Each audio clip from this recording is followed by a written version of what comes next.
मालिकेच्या आजच्या भागामध्ये आपण पाहत आहोत आता इथे सारंग हा ओवीला घेऊन स्कूलमध्ये निघालेला असतो. तेवढ्यातच पाठीमागून मोनिका धावतच येते आणि मोनिका सारंगला आवाज देऊन म्हणत असते सारंग. तेव्हा सारंग म्हणत असतो आता हिचं काय. तेव्हा मोनिका म्हणू लागते सारंग इथे मला सुद्धा तुझ्याबरोबर स्कूलला यायचं आहे, म्हणजे मला ना इथे शुभ्राला स्कूलमध्ये सोडवायचं आहे. त्याचं काय ना राजकुमारला अर्जंटमध्ये काम आहे आणि तो त्याच्या कामासाठी निघून गेला आहे आणि माझी गाडी ना सर्व्हिसिंगला दिलेली आहे. प्लीज मला तुझ्यासोबत येऊ देतोस का, असं म्हणून तो म्हणत असतो. ठीक आहे चला. आता दोघेही जण इथे निघालेले असतात. जेव्हा निघतात त्याच वेळेला मोनिका म्हणत असते स्वारी सारंग हिला घेऊन तू पुढे होतोस का. मी ना एक काम करते, मी रिक्षाने वगैरे येते, कारण ना हिचे शुभ्राचे आज जे काही मेडिकल्सचे रिपोर्ट्स आहेत ना ते इथे स्कूलमध्ये डॉक्युमेंट्स वगैरे सगळं सबमिट करायचं आहे आणि मी नेमकं तेच विसरले आहे. प्लीज तू पुढे जातोस का, मी पाठीमागे येते, असं म्हणून आता इकडे सारंग म्हणत असतो ठीक आहे मी जातो पुढे. आता तो तर इथे शुभ्राला घेऊन जात असतो, पण तेवढ्यातच आता इथे मात्र ही जी काही आपली मोनिका आहे ती मोनिका मात्र अजिबात तिकडे जात नसते. मोनिकाला आता इथे एका ठिकाणी जायचं असतं, ते म्हणजेच की खंड्याला भेटण्यासाठी. जेव्हा मोनिका खंड्याला भेटण्यासाठी जाते त्यावेळेला मात्र आता इकडे खूपच मोठा गोंधळ होत असतो.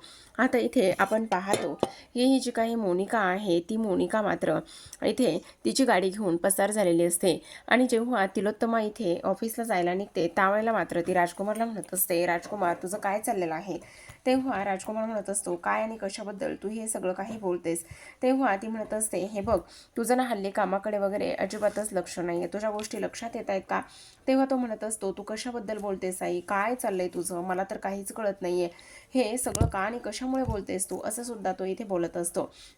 आता हे सगळं काही सुरू असताना आपण पाहतो इथे तिलोत्तमा म्हणत असते अरे तुझं ना कंपनीकडे अजिबात लक्ष नाही आहे आणि तुला आज एवढी महत्त्वाची मीटिंग आहे, त्या मीटिंगसाठी यायचं आहे ना. तेव्हा तो म्हणत असतो अगं मी सांगितले मोनिकाला ती तुझ्यासोबत येईल म्हणून, पण तेव्हा तिलोत्तमा म्हणत असते मी अजिबात तिला घेऊन जाणार नाही, काही जरी झालं तरी सुद्धा तू माझ्याबरोबर येणार आहेस आणि तिला इथे शुभ्राच्या स्कूलमध्ये जायचं आहे, चल पटकन, असं म्हणून आता इकडे तिलोत्तमा तिला घेऊन गेलेली असते.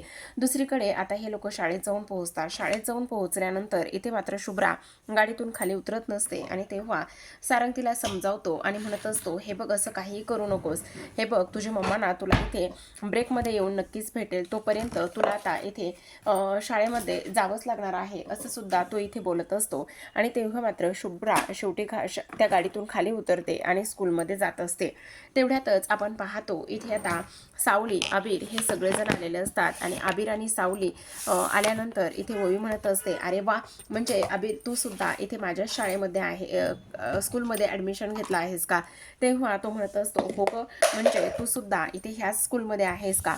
त्याच वेळेला आता इकडे ह्या लोकांना मात्र फार जास्त आनंद झालेला असतो आणि तेव्हा आबिर म्हणत असतो मी तर इथे जेव्हा तुम्ही इथे सुपर हिरो जेलमध्ये होता तेव्हा मी माझ्या विठुरायाकडे खूप मोठी प्रार्थना केली आणि तुम्हाला लवकरात लवकर इथे बाहेर सोडवण्यासाठी एवढी प्रार्थना केली आणि ती प्रार्थना मात्र माझ्या आता इथे फळाला आली आहे. तेवढ्यातच आबिर विचारत असतो ही मुलगी कोण आहे. मग आता इकडे ओवी म्हणत असते तिच्या नादाला लागू नकोस, ती ना एक नंबरची खडूस आहे, माझ्या काकांची मुलगी आहे, असं ती सांगत असते. पण आता आबिर म्हणत असतो तुला आता ओवी काळजी वगैरे करण्याची काहीच गरज नाही आहे, कारण हा तुझा जो काही भाऊ आहे ना तो भाऊ आहे आणि तो भाऊ असल्यामुळे तुला काळजी वगैरे करण्याची काही गरज नाही, असं सुद्धा आता इकडे ते बोलत असतात. त्याच वेळेला आता आपण पाहतो इथे सावली इथे आबिरची एक पापी घेत असते आणि त्याला बाय करत असते. जेव्हा बाय करते त्यावेळेला मात्र इथे छोटी ओवी म्हणत असते बाबा आता ना मला तुझ्याशी बोलायचंच नाही.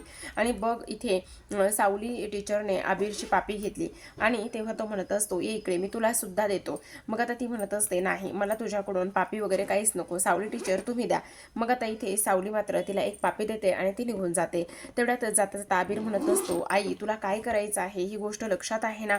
मग आता सावली सारंगला म्हणत असते सारंग खरं तर तुम्ही आमच्यासाठी जेलमध्ये गेलात गुरुकुल वाचवण्यासाठी, त्यासाठी खरंच मनापासून धन्यवाद आणि थँक्यू, असं म्हटल्याबरोबर सारंग म्हणत असतो खरं तर मी इथे ते तुमच्यासाठी कोणासाठीच काही केलेलं नाही आहे, ते खरं तर ना इथे मी माझ्या ओवीसाठी केलं आहे, असं इकडे तो बोलत असतो. आता ओवीसाठी केलं आहे ही गोष्ट बोलल्याबरोबर इथे सावली म्हणत असते, मी सुद्धा तुम्हाला मनातून आणि मला सुद्धा तुम्हाला थँक्यू वगैरे अजिबात म्हणायचं नव्हतं. ते मी काय झालं ना, इथे फक्त आणि फक्त अबीरसाठी मी तुम्हाला थँक्यू म्हणत आहे असं इकडे पुन्हा ती बोलू लागलेली असते. आता ह्या दोघांचं तू मेमे झाल्यानंतर इथे सारंग मात्र निघून जातो. त्याच वेळेला आता इकडे जगन्नाथ हे सगळं काही पाहत असतात आणि जगन्नाथ मात्र इथे विचार करू लागतात. ह्या दोघांचं मात्र काय करायचं कळत नाही. मग आता ते व्यंकटेशला विचारत असतात, काय रे व्यंकटेश, मला एक गोष्ट सांग, हे दोघं जण इथे एकत्र येतील का? आणि त्याचबरोबर हे दोघं जण सुद्धा इथे एकत्र राहतील का? तेव्हा व्यंकटेश म्हणत असतो, खरं तर इथे ना सावलीसाठी मी काही करायला तयार आहे. सावली आणि हे लोक एकत्र आले तर मला काहीच प्रॉब्लेम नाही, कारण मला तर आनंदच होणार आहे, कारण सावलीच्या आनंदामध्येच माझा आनंद आहे असं सुद्धा आता इकडे तो बोलत असतो. आणि त्यानंतर मात्र हे सगळेजण तिथून निघून जातात. आता हे सगळेजण तिथून निघून गेल्यानंतर दुसरीकडे मात्र आता इकडे मोनिका खंड्याला घेऊन बाजूला आलेली असते. मोनिकाने मात्र हा जो काही खंड्या आहे त्याला इथे खंड्याला बाजूला केलेलं असतं आणि त्याचबरोबर आता राजकुमारच्या हाती लागू नये म्हणून तिचे हे सगळे काही प्रयत्न तिने इथे केलेले असतात. आणि हे सगळे काही प्रयत्न केल्यानंतर आपण पाहतो की आता मात्र इकडे लगेचच दुसऱ्या बाजूला मोनिका म्हणत असते, हे बघ, आता मात्र ह्या खंड्याची व्यवस्थित काळजी घ्यायची आहे आणि त्यानंतर आता मी तुला पाहिजे तेवढे पाहिजे तशा पद्धतीने इकडे पैसे देण्यासाठी तयार आहे असं सुद्धा आता इकडे ती बोलत असते. त्याच वेळेला तो म्हणत असतो, पण तुम्ही मला हे पैसे का आणि कशासाठी देताय? त्यावेळेला इकडे आता ती म्हणत असते, कारण तू इथे त्याला सुखरूप पद्धतीने बाहेर आणलंस आणि त्यासाठी हे पैसे आहेत. त्याचबरोबर आणखी एक महत्त्वाची गोष्ट, इथून पुढे तुझं तोंड तू बंद ठेवायचं आहेस आणि त्यामुळे हे सगळे पैसे तुझ्यासाठी आहेत, कळलं का? त्याच वेळेला इकडे दुसऱ्या बाजूला आपण पाहतो सारंग हा आता घरी आलेला असतो. ओवीने पसारा करून ठेवलेला असतो. तो सगळा पसारा तो आवरायला घेत असतो आणि तेवढ्यातच आता त्या रिसॉर्टवरती जो मोबाईल सापडला होता तो मोबाईल मात्र आता इकडे तो पाहत घेत असतो आणि जेव्हा तो मोबाईल घेतो त्यावेळेला इकडे तो म्हणत असतो, हा मोबाईल नेमका आहे तरी कुणाचा आणि त्याचबरोबर ह्या मोबाईलमध्ये नेमकं आहे तरी काय असा सुद्धा तो विचार करत असतो. आता हा मोबाईल मला असं वाटतंय की नक्कीच चार्जिंगला वगैरे लावला पाहिजे. आणि त्यानंतर तो म्हणत असतो, हा मोबाईल नक्कीच त्या माणसाचा असेल तर, जर हा मोबाईल त्या माणसाचा असेल तर नक्कीच आपल्याला तो द्यायला पाहिजे असा इकडे तो विचार करत असतो. तर आता आपण पाहतो इथे मात्र जेव्हा तो मोबाईल इथे सापडत नसतो ते आता दुसऱ्या बाजूला मोनिका म्हणत असते, ह्या खंड्याला ना आता एक काम करायचं आहे, काही जरी झालं ना तरी सुद्धा ह्या खंड्याला आता इकडे ही पेज द्यायची आहे. त्याचबरोबर ह्याला गोळ्या औषधं वगैरे ह्या सगळ्या गोष्टी कोणत्याही द्यायच्या नाही, ही गोष्ट मात्र तू व्यवस्थित लक्षात ठेवायची आहे असं सुद्धा आता इकडे तो बोलत असतो. ती त्याला सांगत असते तेव्हा तो म्हणत असतो, पण मला असं वाटतंय की ह्याला डॉक्टरांची वगैरे गरज असायला पाहिजे ना, डॉक्टरांना वगैरे आपण दाखवलं पाहिजे का असं सुद्धा तो इथे बोलत असतो. त्याच वेळेला आता इकडे मोनिका म्हणत असते, नाही, डॉक्टरांना वगैरे दाखवायची वगैरे काही गरज नाही, समजलं का? आणि त्याहूनही सगळ्यात महत्त्वाची गोष्ट म्हणजे आणखी एक लक्षात ठेव, इथे जर कोणी विचारायला वगैरे आलं तर इथे स्पष्टपणे काय सांगायचं की इथे मला कोणीही माहिती नाही किंवा मी कोणालाही ओळखत नाही वगैरे वगैरे ह्या सगळ्या गोष्टी सांगायच्या, येते का ध्यानामध्ये असं सुद्धा तो इथे बोलत असतो. ती त्याला सांगत असते. तेवढ्यातच आता इकडे हेही सांगते की आता जर तू तोंड उघडलं, जर काही झालं तर मग मात्र गाठ माझ्याशी आहे, ही सुद्धा गोष्ट तू व्यवस्थित लक्षात ठेव असं सुद्धा आता इकडे ती बोलून दाखवत असते. तर आता दुसरीकडे आपण पाहतो आबिर हा घरी आलेला असतो. जेव्हा आबिर हा घरी येतो त्यावेळेला मात्र इथे आता सावलीला म्हणत असतो, खरं सांगू का आई, आम्ही ना फारच जास्त इथे मजा केली, काही विचारू नको एवढी मजा केली. तेव्हा ती म्हणत असते, काय आणि कशा पद्धतीने मजा केली असं विचारल्याबरोबर आता इकडे आबिर म्हणत असतो, खरं सांगू का आई, तुला एक गोष्ट सांगतो, हे बघ, आज ना ओवीला एक मुलगा त्रास देत होता. तिची ना पाण्याची बॉटल त्यांनी घेतली होती आणि पाण्याची बॉटल त्यांनी घेतल्यानंतर तो ना तिला प्रचंड त्रास देत होता आणि मग मी काय केलं, हा जो काही छोटा सुपर हिरो आहे ना त्याने मात्र तिला चांगलाच शिकवला असं सुद्धा आता इकडे तो बोलत असतो. आता हे सर्व काही बोलल्यानंतर इथे मात्र ती म्हणत असते, आबिर हे काय केलंयस तू, तुला सांगितलं होतं ना तू माझा मुलगा आहेस ना, मग असं इथे अरेरावी वगैरे नाही करायची, भांडणं वगैरे नाही करायचे. तेव्हा इथे आता लगेचच तो म्हणत असतो, नाही ग आई, मी असं काहीही केलेलं नाहीये, मी भांडणं वगैरे कसं करेल आणि मी ह्या सगळ्या गोष्टी अजिबातच नाही केलेल्या, मग तू काय केलं आहेस? तेव्हा तो म्हणत असतो, अगं मी त्याच्याकडे गेलो, त्याला विचारलं आणि त्याला सांगितलं, जर माझ्या ओवीची बॉटल नाही दिली तर तुझं नाव मी सरांना सांगेल. मग त्याने ताबडतोब इथे लगेचच ती बॉटल माझ्याकडे दिली असं सुद्धा आता इकडे तो सांगत असतो. पण आई, मी हे सगळं काही केलं, पण तू ज्या गोष्टी करायच्या होत्या त्या सगळ्या गोष्टी केल्यास का? तेव्हा ती म्हणत असते, कोणत्या आणि कसल्या गोष्टी? म्हणजे बघ, आता मला माहिती होतं तू हे सगळं काही नाहीच करणार म्हणून. मग आता ती म्हणत असते, हो रे, मी सगळं काही व्यवस्थित केलं आहे असं सुद्धा आता इकडे ती बोलत असते. आणि सारंगला मी थँक्यू सुद्धा बोलली आहे असं सुद्धा आता इकडे ती सांगायला सुरुवात करते.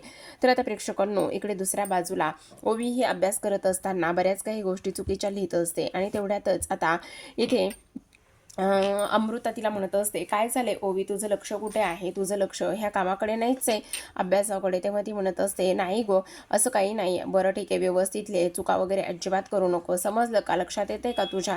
तेव्हा ओवी म्हणत असते, हो, मी नाही चुका वगैरे करणार. आणि अमृता काकू, मला एक गोष्ट सांग, जर आपल्याला कोणी फसवत असेल, जर आपल्यासोबत कोणी इथे खोटं खोटं वागत असेल, तर मग काय करायचं? त्यांचं खोटं कसं समोर आणायचं? तेव्हा अमृता म्हणत असते, आपण सुद्धा त्यांच्यासारखंच खोटं वागायचं. पण आता ओवी म्हणत असते, पण मग आपल्यात आणि त्यांच्यात काय फरक राहणार? तेव्हा ती म्हणत असते, मग त्यांच्यासारखंच आपण जर बोलायला लागलो, वागायला लागलो, तर त्यांचं खोटं पकडलं जाईल ना. आता इकडे तिने अबीरला कॉल केलेला असतो आणि अबीरला असं असं करूया असं सांगितलेलं असतं. तेव्हा अबीरला सुद्धा ओवीची ही आयडिया ऐकून खूपच आनंद झालेला असतो. तो म्हणत असतो, वाव ओवी, असं वाटतंय की आपण दोघे ना खरंच एकमेकांचे सख्खे बहीण भाऊ आहोत, हो की नाही? तेव्हा ओवी सुद्धा म्हणत असते, हो अबीर, मला सुद्धा अगदी तसंच वाटत आहे असं सुद्धा आता इकडे ती बोलत असते. त्याचबरोबर आता इकडे सावली आणि सारंगला पुन्हा एकत्र आणण्यासाठी काय काय करता येईल ह्याच गोष्टीविषयी दोघेही जण बोलत असतात. तेव्हा आता ओवी म्हणत असते, हो, आता काही जरी झालं ना तरी त्या दोघांना मात्र एकत्र आणलंच पाहिजे असं सुद्धा आता इकडे ते बोलत असतात. तर आता प्रेक्षकांनो, अशाच नवनवीन मालिकांचे अपडेट्स आणि रिव्ह्यू जाणून घ्यायचे असतील, पाहायचे असतील, तर नक्की चॅनलला सबस्क्राईब करा आणि पाहत राहा सावळीची जणू सावली. भेटूयात उद्याच्या भागामध्ये. तोपर्यंत धन्यवाद.